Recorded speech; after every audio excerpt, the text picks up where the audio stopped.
En Finlande, il y a deux langues officielles, le finnois et le suédois. Bon, tous les Finlandais parlent tous très bien anglais et la deuxième langue étrangère apprise à l'école, c'est l'allemand. Et le français dans tout ça, eh bien, c'est la troisième langue. Et d'ailleurs, pour beaucoup de Finlandais, parler français, c'est toujours un petit plus. D'ailleurs, je me suis rendu dans des écoles bilingues de la Finlande, à Tampere et à Turku, et là, les élèves apprennent les mathématiques, la géographie et même les travaux manuels en français.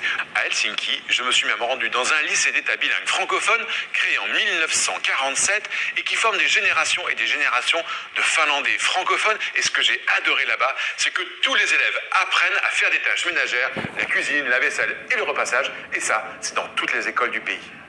Car s'il y a bien un domaine prioritaire pour les Finlandais, c'est l'éducation. D'ailleurs, le pays se retrouve tout en haut des classements internationaux, notamment pour son excellence dans l'innovation. Pour m'en rendre compte, je me suis rendu à Espoo, c'est une petite ville à quelques kilomètres d'Helsinki, et là, on apprend le français avec un robot. Alors pas tout à fait comme celui-ci, d'ailleurs robot, ça vient de robot en tchèque, qui veut dire travailleur, robota, travailler, qui comme beaucoup de mots étrangers sont venus nourrir la langue française, comme tu peux le découvrir ici dans cet espace à la Cité internationale de la langue française. Mais apprendre le français avec un robot, ça c'est pas banal. Tu me crois pas? Eh bien viens avec moi, je t'emmène dans la petite ville d'Espoo en Finlande. C'est dans cette école que je vais retrouver Lisa, ses élèves et surtout leur robot pour apprendre le français. Lisa est professeure de français. Avec sa fille Thelma, étudiante en sciences cognitives, elle travaille sur la création d'un robot qui aide les élèves à apprendre le français. Dans cette école finnoise où les enfants font 2 heures de français par semaine, la présence de ce robot est une révolution. Oui, bien sûr. Je m'appelle Dominique et je suis un robot. J'habite en Finlande. Bisous.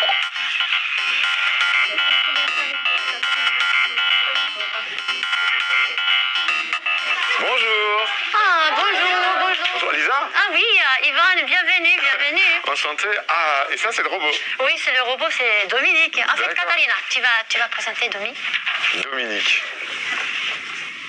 Coucou, Coucou. tu as bien dormi? Oui, j'ai bien dormi.